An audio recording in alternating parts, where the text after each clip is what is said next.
em Apocalipse capítulo 1, versículo 12, e virei-me para ver quem falava comigo. E virando-me, vi 7 castiçais de ouro, quer dizer, um testemunho perfeito, luz na sua máxima perfeição. E no meio dos 7 castiçais, um semelhante ao Filho do Homem, porque é humano. É como se ele falasse assim, um ser humano, vestido até os pés de uma roupa comprida, e cingido pelos peitos com um cinto de ouro.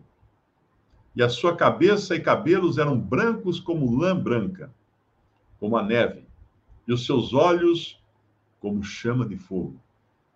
Quem conseguirá olhar para esses olhos quando ele vier como filho do homem para julgar? E os seus pés semelhantes a latão reluzente, como se tivessem sido refinados numa fornalha. Quem já viu aquelas fotos, aqueles vídeos, né? Ou aquelas fotos de uma siderúrgica, quando sai o aço da fornalha, do alto forno, naqueles grandes reservatórios, eles despejam aquela massa vermelha, né, incandescente. Imagina os pés assim. Esses eram os pés do Filho do Homem, que João viu. Ele tinha na sua destra, e a sua voz como a voz de muitas águas. Essa muitas águas aqui, o sentido é de uma catarata do Iguaçu, por exemplo. Tenta conversar com alguém do seu lado aos pés da catarata do Iguaçu. E ali ainda é peixe pequeno perto do que era ali o Senhor, a voz do Senhor falando com João. Voz como a voz de muitas águas. Ele tinha na sua destra 7 estrelas, e da sua boca saiu uma aguda espada de 2 fios, e o seu rosto era como o sol quando na sua força resplandece. Não dá para olhar para o sol. Você fica cego se olhar para o sol. Esse é o rosto que, o Senhor, que João viu do Senhor quando ele aparece ali para ele, nesse formato de filho do homem vindo para julgar.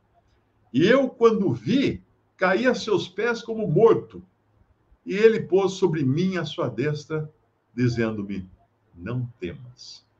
Só ele pode fazer isso com qualquer pecador como nós, assim, qualquer verme como o ser humano é, né?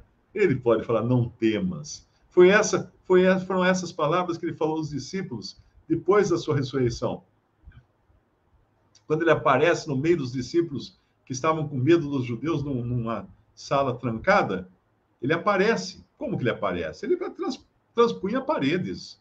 Agora no seu corpo já ressuscitado e transformado, né? Não temas, ele fala para os seus discípulos, não temas. Alguém falou que essa expressão não temas deve ter, eu nunca contei também, né? Porque depende da versão da Bíblia, da linguagem, da língua também, pode mudar, mas deveria existir 365 vezes a expressão não temas na Bíblia, porque ela valeria uma vez para cada dia do ano. E deve ter um ano bissexto que tem uma vez mais, né? Mas é doce pensar nisso, que a primeira coisa que ele fala para os seus discípulos, depois de ressuscitado, é não temas. Como é que um cristão hoje vai temer alguma coisa?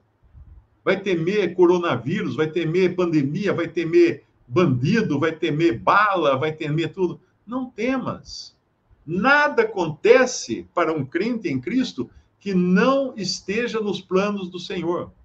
E se acontecer, aconteceu para bênção, aconteceu para ensino, aconteceu para ser um ato de misericórdia, às vezes, né? Porque às vezes uma pessoa jovem é tirada desta vida ainda jovem, e todo mundo reclama, mas morreu, mas era jovem, tinha uma vida pela frente. Que vida que tinha pela frente, você sabe? Não, então não reclama.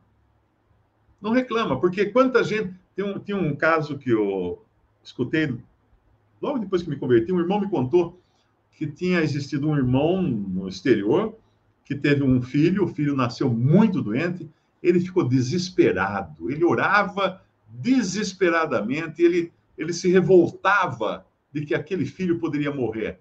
E fez tudo para o filho sobreviver e sobreviveu. Anos depois, ele testemunharia que ele se arrependia de ter feito tanto para o filho sobreviver, porque o filho tinha se tornado um criminoso e destruído várias famílias. Então, Se Deus leva uma pessoa, um filho, um crente, numa idade ainda tenra, é porque ele enxerga, ele viu lá na frente, ele viu o que podia acontecer lá na frente. Então, se console com isso. Se console, porque ele fala: não temas. Ele tem o controle de todas as coisas. Uma mensagem urgente para quem tem pressa: o Evangelho em 3 minutos. Conheça melhor quem é Jesus e o que ele fez por você nestes comentários de Mário Persona sobre o Evangelho de Mateus, em mensagens que você lê em apenas 3 minutos. Adquira agora sua cópia com frete gratuito para assinantes Prime Video. O link está na descrição do vídeo. Clique agora e garanta seu exemplar.